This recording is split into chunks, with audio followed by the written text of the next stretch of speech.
तुम्ही जर इकडं पाणी आणलं सरकी लावली की जळती आणि प्रयोग काय करता ढेकळाचा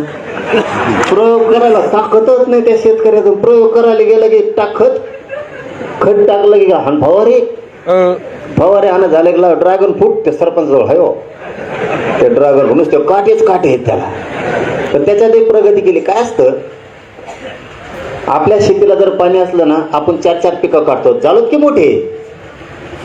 पाणी लागतं आता इथं सरकी लावली की लगेच त्याचा खकानच वाजवते आता काय इकडच्या शेतात काहीच नाही राहिला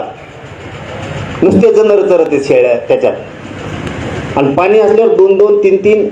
पिकं घेईल आणि पिकं जर घेतले तर त्याच्यातून तो जी प्रगतशील शेती करायची त्याच्याकडे पण जाईल प्रगतशील शेती करायला पाणी तर लागणार ना का नुसतं दगडात ते डोकं आपटो घ्या पाणी आणायचं काम तुमचं तुम्ही ते पाणी आणा मायला आम्ही लढू लागतो पाण्यासाठी हा ती पाट जर एकडा बीड जिल्ह्यात असा नागमोडी सारखा गेला ना तिकडं धाराशिव लातूरपर्यंत पाणी जाऊ द्यायचं यांनी काय आयडिया केली मी त्या दिवशी माजी मुख्यमंत्री आपले अशोकरावजी चव्हाण साहेबाला बोललो म्हणलं तुमचा उपकार आहे मराठवाड्यावरती की तुम्ही ते धरण बांधलं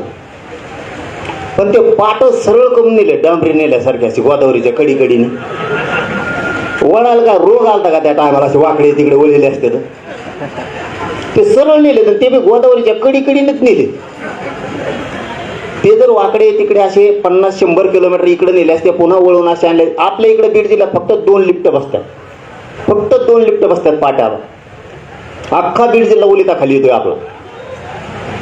आणि तेच पाणी तसं धाराशिव मधून लातूर पर्यंत जात आहे इकडच्या बाजूने जर तो पाट पुन्हा तुम्ही नागमोडी केला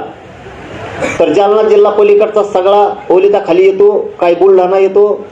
परभणीकून नांदेड पर्यंत हिंगोली पर्यंत तो पाट जातो किती सोपं आहे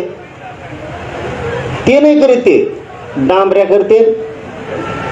शेतकरी सुधारला पाहिजे ना हे करायला पाहिजे शेतकऱ्याकडे जर 2-2, 3-3 पिकं घ्यायची क्षमता आली ना ती ऑटोमॅटिक प्रगतीची शेती कशी करायची प्रयोग